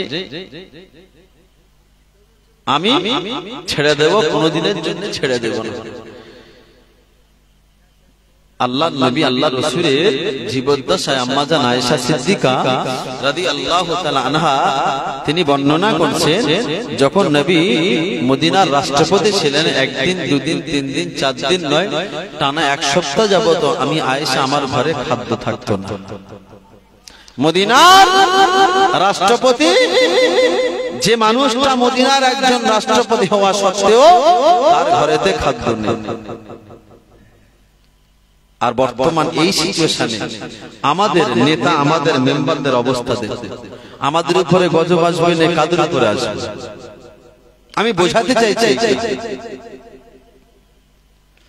আল্লাহ নবী সাহাবা উমর রাদিয়াল্লাহু তাআলা আনহু তিনি কিনা বর্ণনা দিলেন ও নবী পাকের সাহাবা কেরামেরা ও মদিনার নওজওয়ানেরা আমি উমর আমি তো মদিনার রাষ্ট্রপতি হতে পারবো না আমার দ্বারা সম্ভব নয় কিন্তু না না আমার একটা ব্যক্তিগত মত আছে আমি একটা মত প্রকাশ করতে পারি কিন্তু না না সেই মতটা হলো আল্লাহ নবীর একজন সঙ্গীকে সাথী রয়েছে আমি উমর আবু বকরকে মদিনার রাষ্ট্রপতি হিসাবে মেনে নিলাম আবু বকরকে মদিনার রাষ্ট্রপতি হিসাবে আমি মেনে নিলাম কেন আমার নবী পাকের সুখ দুঃখের সাথী ছিল আমি সেই জন্য করে বলছি আজকের এই বর্তমান এই সিচুয়েশনে আমাদের অবস্থা কি হবে আল্লাহ নবী আল্লাহ রাসূল সাহাবা আবু বকর সেদিন কিনা যখন বলা হয়েছিল ও ভাই আবু বকর তুমি মদিনার রাষ্ট্রপতি হয়ে যাও না তুমি মদিনার রাষ্ট্রপতি যদি হয়ে যাও কেন না তুমি আমার নবী পাকের সুখ-দুঃখের সাথী ছিলে আল্লাহ নবী সাহাবা আবু বকর মাথাটা নিচু করে চোখ দিয়ে ঝরঝর করে পানি আসে ও মদিনার সাহাবীরা কোন দায়িত্ব আমি আবু বকর আমাকে দিচ্ছ, আমি আবু বকর এই দায়িত্বের জন্য যেন আল্লাহ আসামির কাজ করায় না জানো দাঁড়াতে হয়। সকল মানুষ চাটিয়ে দিচ্ছে আবু বকর তুমি রাষ্ট্রপতি হয়ে যাও, তারপরে ও ঝরঝর করে কাঁদছে একজন রাষ্ট্রপতি হয়ে, যে আমাকে যে দায়িত্ব দিচ্ছ এই দায়িত্ব আমি পালন করতে পারবো তো? জি। আর ভোটে জিতে তো মদের আসর চলছে, হ্যাঁ, তা আমাদের উপরে এ গজব আসবে না, কাদের উপরে আসবে? আমি কোরআন থেকে বলছি, যদি কেউ রাগ করে তার ব্যক্তিগত ব্যাপার, তাহলে তার ঈমান চলে যাবে, তার ঈমান চলে যাবে। কেউ যদি অভিমান করে রাগ করে, আল্লাহ নিজেই বলেছেন বান্দা তোমার হাতে যখন ক্ষমতা দেওয়া হয়েছিল তুমি ক্ষমতার অপব্যবহার করেছো, তার কারণে এ কর্মের ফল আজকে তুমি ভোগ করবে। তোমার মসজিদ থাকবে তোমার মসজিদ তোমারই থাকবে, ওটা সরকারি থাকবে। মাদ্রাসা তোমার গ্রামে থাকবে, ওটা জায়গা তোমার হবে না, ওটা সরকারি হবে। সেই জন্য আল্লাহ বললেন বান্দা তুমি যদি আমার হয়ে যাও আমি আল্লাহ তোমার হয়ে যাব। একটা ছোট্ট ঘটনা বলি, আল্লাহর মাহবুব একটা বান্দা, আল্লাহ পাকের মাহবুব বান্দা আল্লামা রুহুল আমিন সাহেব রহমাতুল্লাহ আলাইহি, মাজারের পাশে একটি মাজার রয়েছে বসিরহাটের জমিনে। আল্লামা রুহুল আমিন সাহেব রহমাতুল্লাহ আলাইহি মাজারের পাশে একটি মাজার রয়েছে, যে মাজারটার নাম হলো বাঘের মাজার বলে খ্যাত। কিসের মাজার? বাঘের মাজার। যারা কম বেশি বসিরহাটে গেছেন বা যান দেখেন, বসিরহাট আল্লামা রুহুল আমিন সাহেব রহমাতুল্লাহ আলাইহির মাজারের পাশে একটা মাজার আছে, সেই মাজারটার নাম হলো আল্লামা শাহ আলী রহমাতুল্লাহ আলাইহি, তার পাশে একটা মাজার রয়েছে বাঘের মাজার। আমি দীর্ঘ বহু বছর বসিরহাটে ছিলাম, আমি নিজ চোখে দেখেছি। আমি বোঝাতে চাইছি আমি যদি আল্লাহর হয়ে যাই, আল্লাহ নিশ্চয়ই আমার হয়ে যাবে। আমি যখন আল্লাহর হব না, আল্লাহ আমাকে কোনদিন সাহায্য করে। আল্লাহর ওলি বান্দা, আল্লাহর মাহবুব বান্দা আল্লামা শাহ আলী রহমাতুল্লাহ আলাইহি মাজারের পাশে একটি বাঘের মাজার রয়েছে।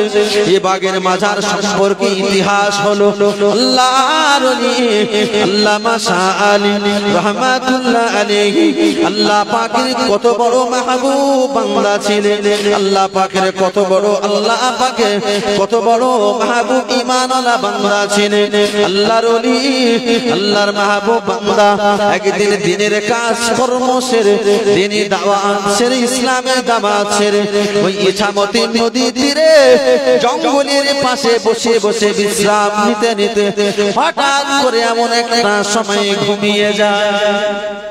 সারাদিন যে মানুষটা অক্লান্ত পরিশ্রম করে সেই মানুষটা দেখবেন হঠাৎ একটু বসলেই ঘুমিয়ে পড়ে। আল্লামা শাহ আলী রহমাতুল্লাহ আলাইহি হঠাৎ বিশ্রাম নিতে হঠাৎ ঘুমিয়ে পড়েছে। এমন সময় ওই বসিরহাট নদীর তীর থেকে, ইছামতি নদীর পাড় থেকে একটা জঙ্গলে বাঘ হেঁটে হেঁটে যাচ্ছে। দেখতে পেলেন যে একটা মানুষ জঙ্গলের গোড়ায় এসে ঘুমাচ্ছে। জঙ্গলের বাঘের একটু লালায়িত হলো, লোভ হলো, লালসা। যদি ওই মানুষটাকে খেতে পারতাম আমি জঙ্গলের বাঘ, হয়তো আমার ক্ষুধাটা নিবারণ হতো। আল্লামা শাহ আলী রহমাতুল্লাহ আলাইহি ইতিহাস জীবনে পাওয়া যায়। আল্লামা শাহ আলী রহমাতুল্লাহ আলাইহি যখন ঘুমাচ্ছিলেন আরাম করে, জঙ্গলের বাঘ আস্তে আস্তে আস্তে আস্তে ছলি বেঁধে আল্লামা শাহ আলী মাথা ধারিতে চলে এলেন। আল্লামা শাহ আলী ওই সময় কিনা ঘুম থেকে জাগ্রত হয়ে গেলেন। ঘুম থেকে জাগ্রত হয়ে যাবার পরে দেখতে পাওয়া গেল একটা মাথা ধানে একটা জঙ্গলি রয়েল বেঙ্গল টাইগার দাঁড়িয়ে রয়েছে। আল্লামা শাহ আলী ওই সময় জঙ্গলে বাঘকে জিজ্ঞাসা করেছিলেন, এই জঙ্গলের বাঘ তুমি আমাকে খেতে পারছো না কেন? তোমার কি খোদা নাই? তোমার কি তৃষ্ণা নাই ও জঙ্গলের বাঘ তুমি আমাকে খাবে না তুমি কি আমাকে খাবে না আল্লাহর পক্ষ থেকে সে জঙ্গলের বাঘের জবানটা খুলে দিয়েছিল সেদিন আল্লাহর পক্ষ থেকে জঙ্গলের বাঘের জবানটা খুলে দিয়েছিল আল্লামা শাহ আলী বললেন হে জঙ্গলের বাঘ তুমি আমার মাথার ধারে বসে আছো কেন আমাকে খাবে না ও আল্লাহ বান্দা বান্দীরা আল্লামা শাহ আলী রাহমাতুল্লাহ আলাইহি জীবন ইতিহাসে পাওয়া যায় সেদিন আল্লাহ পাকের ওই সৃষ্টি জঙ্গলের বাঘ জবানটা খুলে দেওয়ার সাথে সাথে জঙ্গলের বাঘ ওই সময় উত্তর দিয়েছিলেন ও আল্লাহর ওলি বান্দা ও আল্লামা শাহ আলী রাহমাতুল্লাহ আলাইহি আমি জঙ্গলের বাঘ আমি একদিন নয় দুদিন নয় তিন দিন নয় টানা এক সপ্তাহ যাবত আমি বড় ক্ষুধার্ত তৃষ্ণার্ত কিন্তু না আমি যখন এই পথ দিয়ে হেঁটে হেঁটে হেঁটে হেঁটে যাই আমি বড় ক্ষুধার্ত আপনাকে খাওয়ার জন্য যখন প্রস্তুতি গ্রহণ করি কিন্তু না আপনার কাছে এসে যখন আপনাকে যখন খাওয়ার জন্য প্রস্তুতি গ্রহণ করে কিন্তু আপনার শরীর মোবারক থেকে আপনার চেহারা মোবারক থেকে এমন একটা সুগন্ধি এমন একটা মিষ্টি আম্বারের মতো সুগন্ধি বার হয়েছে ওই সুগন্ধির কারণে আমি জঙ্গলের বাঘ আপনাকে আমি খেতে পারি না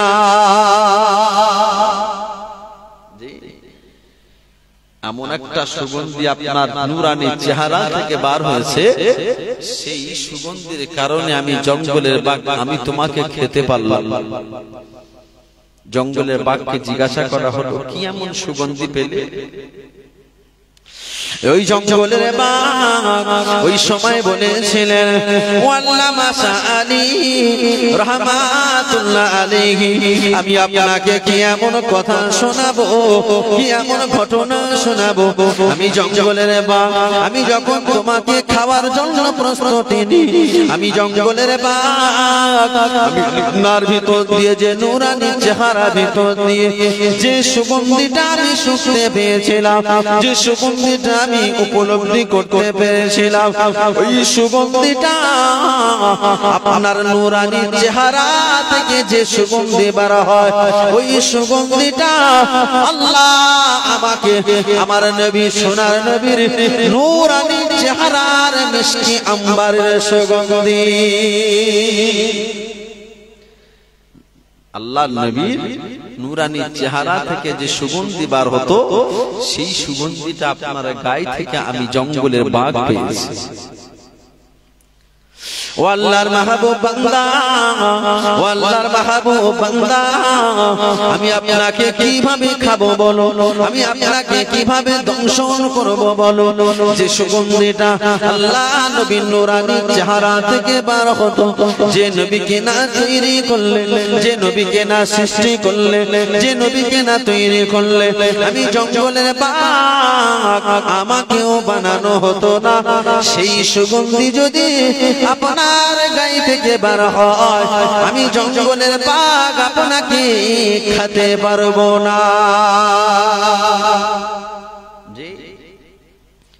যে সুগন্ধি আমার নবীর নূরানি চেহারা থেকে বার হয়েছে সেই সুগন্ধি আপনার নূরানি চেহারা থেকে বার হয় আমি কিভাবে আপনাকে খেতে পারি আল্লামা শাহ আলী রাহমাতুল্লাহ আলাইহি ওই সময় বলেছিলেন ও জঙ্গলের বাঘ তুমি যখন আমাকে খাবে না তুমি যখন আমাকে দংশন করবে না ও জঙ্গলের বাঘ তুমি আজ থেকে আমার বন্ধু হবে না শত্রু হবে আল্লাহর ওলি আল্লাহর মাহবুব বান্দা আল্লামা শাহ আলী রাহমাতুল্লাহ আলাইহি জীবন ইতিহাসে পাওয়া যায় আল্লাহ পাকের ওই সৃষ্টি জীব জঙ্গলের বাঘ সেদিন বলেছিলেন ও আল্লামা শাহ আলী আমি জঙ্গলের বাঘ আজ থেকে চিরজীবনের জন্য আপনার বন্ধু বনে গেলাম আল্লাহ বলেছেন ফাযকুরুনি আযকুরুকুম বান্দা তুমি আমার হবে, তাম পৃথিবী তোমার তাবে বানিয়ে দেব। বান্দা তুমি আমার হবে, তাম পৃথিবী তোমার গোলাম বানিয়ে দেব। সুতরাং আল্লাহর মাহবুব বান্দা আজকে আল্লাহর মাহবুব বান্দা বেনেছেন বলে আল্লাহ পাকের সৃষ্টি জঙ্গলের বাঘ সেদিন আমার আপনার গোলাম বেনে যাবে। আল্লাহর মাহবুব বেনেছিলেন বলে সেই জন্য জঙ্গলের বাঘ সেদিন আল্লামা শাহ আলীর বন্ধু বেনেছিলেন। আমার মতো চারানা মনি সাহেব রাত্রেবেলা এই রাস্তাতে যাব, বাঘ তো দূরের কথা কুকুরেও ছাড়বে, বাঘ তো দূরের কথা কুকুরে ছাড়বে। তা আমার আন্দোলনে কাজ হবে, আমাদের আন্দোলনে কাজ হবে। আল্লামা শাহ আলীর জীবন ইতিহাসে পাওয়া যায় আল্লাহর আলী আল্লাহর ওলি মাহবুব বান্দা জীবন ইতিহাসে পাওয়া যায় যেদিন আল্লাহর ওলি মাহবুব বান্দা যেদিন দুনিয়াতে বিদায় নিলেন, বসিরহাটের সমস্ত মানুষেরা এক এক করে সকলে জানাজার জন্য প্রস্তুতি গ্রহণ করলেন। ও বসিরহাট নিবাসী, চলো চলো চলো, আল্লাহর মাহবুব বান্দাকে তাড়াতাড়ি করে দাফন কার্য সমাধান করতে হবে। জানাজার লাশ খানা সামনে রেখে জানাজা নিয়ত খানা করতে যাবে কি এমন সময় জঙ্গলের ভিতর দিয়ে জঙ্গলের একটি বাঘ ছুটে ছুটে ছুটে ছুটে ছুটে ছুটে আল্লামা শাহ আলী রহমাতুল্লাহ আলাইহির জানাজা লাশের পাশে এসে দাঁড়িয়ে যায়। কি করুণ ঘটনা! কোথায় নিয়ে যাও আমার বন্ধুকে, কোথায় নিয়ে যাও?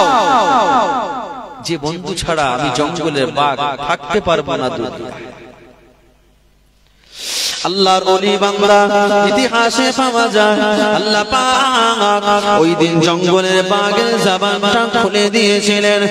ও বসিরহাটের মানুষেরা, নিয়ে যেও না, নিয়ে যেও না আমার বন্ধুকে, তোমরা নিয়ে যেও না আমার বন্ধুকে, তোমরা নিয়ে যেও না আমার বন্ধু ছাড়া আমি বাঘ জঙ্গলে একা থাকতে পারবো না। সেদিন কিনা আল্লাহ পাকের সমস্ত বান্দারা সেদিন জঙ্গলের বাঘকে জিজ্ঞাসা করেছিলেন, ও জঙ্গলের বাঘ, আজকে তুমি কেন তোমার বন্ধুকে ছাড়বে না? তোমার বন্ধু তো দুনিয়াতে বিদায় নিয়ে চলে গেছে। আল্লাহ পাক শেষে যে জঙ্গলের বাঘ যখন এ কথা শুনতে পেলেন, সাথে সাথে জঙ্গলের বাঘ আল্লাহর কাছে ফরিয়াদ করলেন, ওগো রব্বি আল্লাহ, ওগো রব্বি আল্লাহ, যে দুনিয়াতে আমার বন্ধু বেঁচে নাই ওই দুনিয়াতে আমি জঙ্গলি বাঘ আমার থাকার কোনো অধিকার না। যে দুনিয়ায় আমার বন্ধু বেঁচে নাই সেই দুনিয়ায় আমি জঙ্গলের বাঘ আমার থাকার কোনো অধিকার না। আজকে যারা আমি প্রমাণ দিয়ে দিয়েছি, বসিরহাটে আল্লামা শাহ আলীর মাজারে যাবে, গিয়ে দেখবেন একটা মানুষের পাশে একটা বাঘেরও একটা কবর রয়েছে। আল্লাহর ওলি বান্দা জীবন ইতিহাসে পাওয়া যায় আল্লাহ পাক সেদিন কিনা ওই জঙ্গলে বাঘের নাজারিটা, ওই জঙ্গলে বাঘের আবেদনটা পূরণ করেনি। আল্লাহ পাক সেদিন জঙ্গলের বাঘটা ওইখানেতে ছটফট করতে করতে মারা গিয়েছিল। জঙ্গলের বাঘের মাজা, জঙ্গলের বাঘের সমস্ত দাফন কার্য সমাধান করা হলো। সাথে সাথে আল্লামা শাহ আলী রহমাতুল্লাহ আলাইহির কবর খনন করা হলো। তার পাশে জঙ্গলের বাঘের কবরটা খনন করে পাশাপাশি জঙ্গলের বাঘের মানুষের কবরটা ওইখানে আজও পর্যন্ত রয়ে গিয়েছে। আজও পর্যন্ত বসিরহাটে আল্লামা শাহ আলী রহমাতুল্লাহ আলাইহির মাজারের পাশে সেই বাঘের মাজারটা আজও পর্যন্ত রয়েছে। আমার বলার একটাই উদ্দেশ্য, আমি যখন সত্যিকারে আল্লাহওয়ালা হয়ে যাব, আমি যখন সত্যিকারে আল্লাহর মুমিন বান্দা হয়ে যাব, নরেন্দ্র মোদী কেন, অমিত শাহ কেন, জঙ্গলের বাঘও পর্যন্ত আমার কথা শুনবে, জঙ্গলে জঙ্গলি জানোয়ার পর্যন্ত আমার কথা শুনবে। আমি আজকে সেই মুমিন, সেই মুসলমান হতে পারি। দরুদ শরীফ আল্লাহুম্মা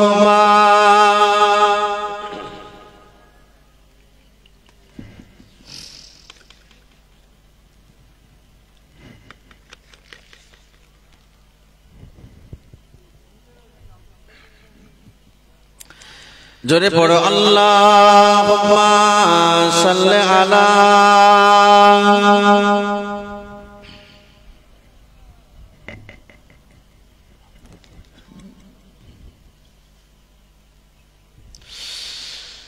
মোরা যদি ডানাওয়ালা পাখি হতাম, ওই মদিনায় চলে আমি একা যেতাম।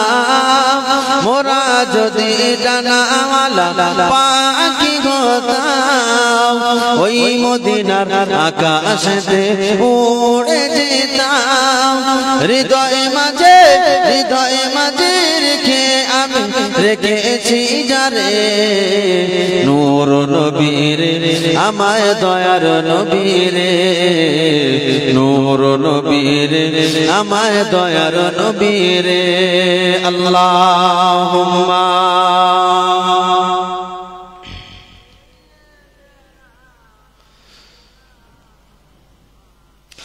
या नबी मुहम्मद या रसूल मुहम्मद, तुमी मोर शाफाअत, तुमी मोर शाफाअत। या नबी मुहम्मद या रसूल मुहम्मद, तुमी मोर शाफाअत, तुमी मोर शाफाअत। पेले दीदार एकटी बार তোমাকে খোদার কসম, পেলে দিদার একটি বার তোমাকে খোদার কসম, কলিজা খুন দিয়ে তখন ধোয়াব তোমার কদম। সুবহানাল্লাহ বলা যাবে না?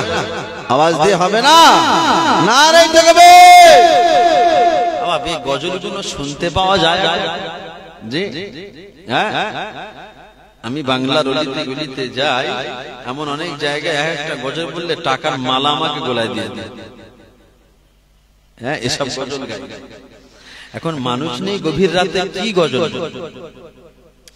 তাই নবীর শাফাআত ছাড়া আমি যে যত বড় ওলি হই না কেন, নবীর শাফাআত ছাড়া আমরা কেউ আল্লাহর দয়ার জান্নাতে যেতে পারব না। তাই কবি বলছে, ইয়া নবী মুহাম্মদ ইয়া রাসূল মুহাম্মদ, তুমি মোর শাফাআত, তুমি মোর শাফাআত। ইয়া নবী মুহাম্মদ ইয়া রাসূল মুহাম্মদ, তুমি মোর শাফাআত, তুমি মোর শাফাআত।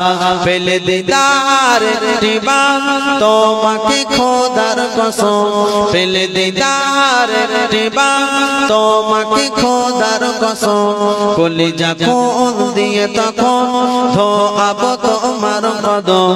পেলে দিদার একটি বার তোমাকে খোদার কসম, কলিজা খুন দিয়ে তখন ধোয়াব তোমার কদম।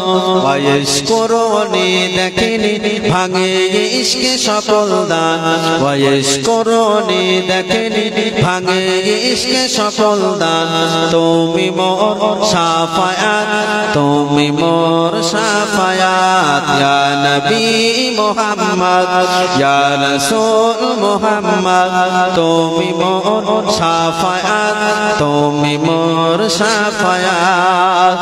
কোরআন দেখ 101 আল কোরআনে নবীর নাম, কোরআন দেখ 101 আল কোরআনে নবীর নাম দুটি কম আল্লাহর নাম 99 গিয়ে থাম কুসুম বিহীন হয় না ডিম এর পাবে না কোনো স্বাদ কুসুম বিহীন হয় না ডিম এর পাবে না কোনো স্বাদ তুমি মোর শাফায়াত তুমি মোর শাফায়াত ইয়া নবী মুহাম্মদ ইয়া রাসূল মুহাম্মদ তুমি মোর শাফায়াত তুমি মোর শাফায়াত আল্লাহুম্মা সাল্লি আলা সাইয়্যিদিনা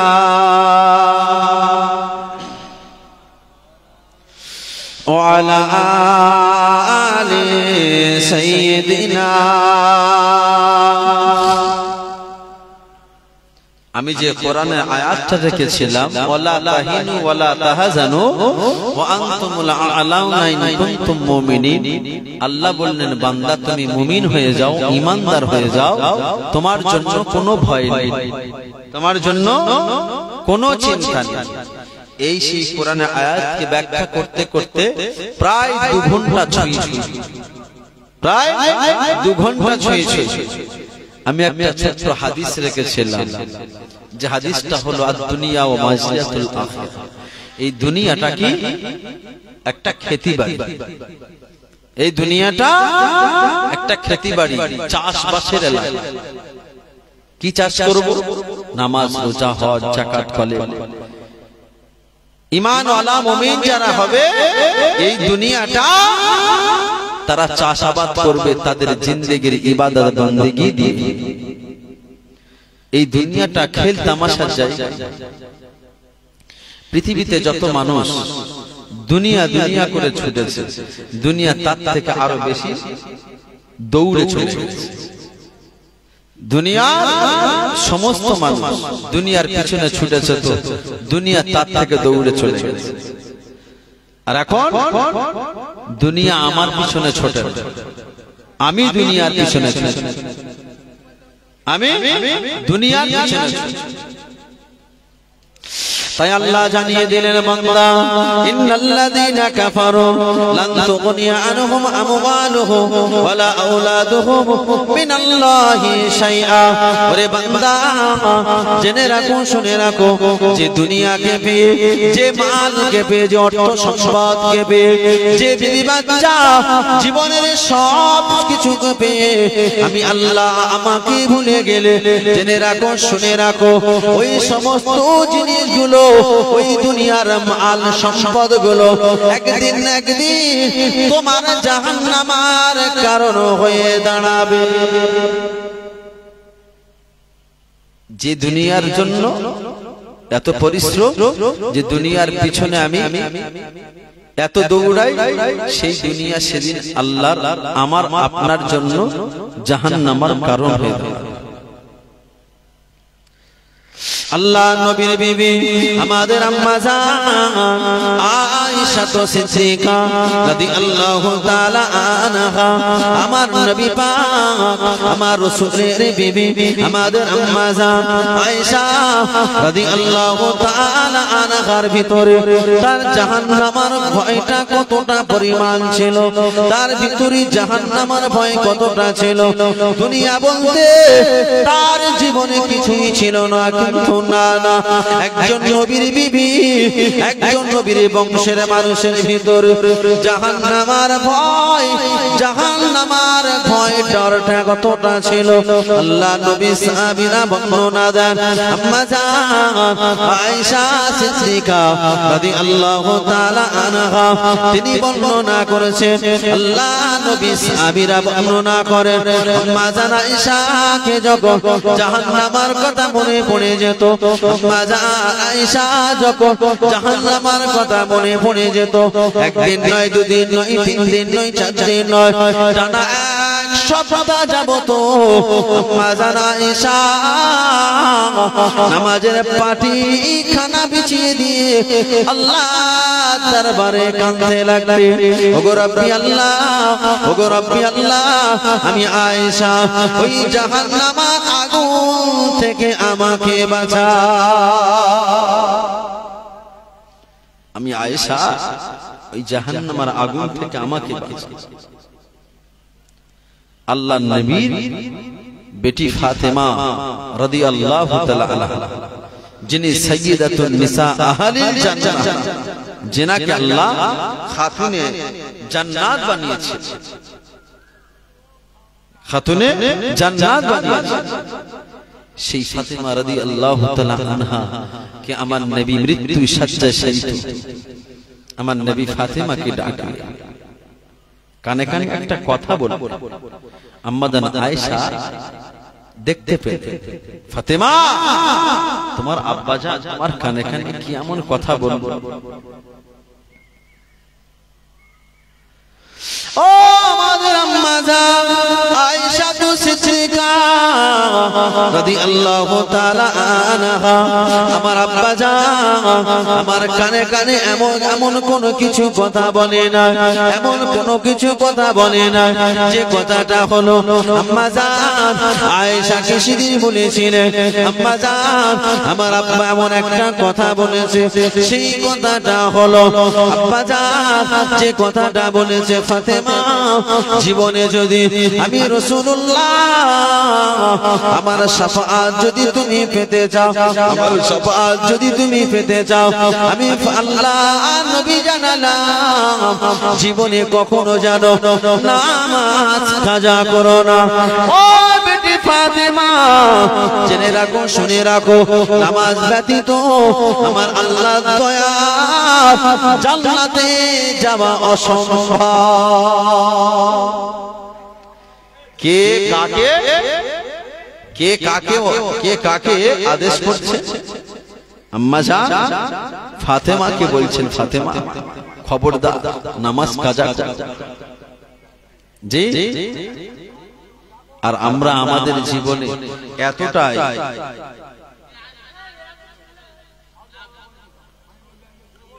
এই দু চারজন আসে, তা কি হয়েছে? না না কমিটির ছেলেদের তো ডাকলাম না, বাদ দাও। ঠিক বলেছে, এখানে বসে বললে হবে? আরো দুটো মানুষ হয়তো শুনছে, দুঃখ করেনি, বাদ বাদ। দরুদ শরীফ আল্লাহুম্মা, আরে চিরজীবন তো রাখলে হবে, আমি তো এক বছর না, কি গো? হ্যাঁ, সেই মাটির বেড়া থেকে শুরু করে আর পাকা মসজিদ পর্যন্ত আমি আছি না নেই? হ্যাঁ, সেই মাটির বেড়া আইজুলদা মারা গেল, মাসুদদাও চলে গেল, সেখান থেকে তো আছে। আর আমি জানি তো এই সময় কেউ থাকে না, দুঃখ করলে হবে। হ্যাঁ, দুঃখ করলে হবে না। একটু মুহাব্বতের সঙ্গে উচ্চ আওয়াজে তাকবীর দেন তো, নারায়ে তাকবীর, নারায়ে তাকবীর, নারায়ে তাকবীর, নারায়ে তাকবীর। আল কোরআনের আলো, আল কোরআনের আলো, আল হাদিসের আলো, নারায়ে তাকবীর। দরুদ শরীফ আল্লাহুম্মা। একজন এসো, মনে হচ্ছে আজানের দেখার সময় হয়ে গেছে, কি চলে এসো, আজান দিয়ে দেবে। 4:58 ওয়াক্ত আছে, তাই না? 4টে বাজে, আজানের 5 থেকে 5 মিনিট পরে জামাত হবে। আজানের 5 মিনিট পরে জামাত হবে, এখনই আজান হবে, কিছুক্ষণ পরে সকলে আপনারা এখনো পর্যন্ত যারা আরামের বিছানায় ঘুমাচ্ছেন সকলে চলে আসে। দরুদ শরীফ আল্লাহুম্মা সাল্লি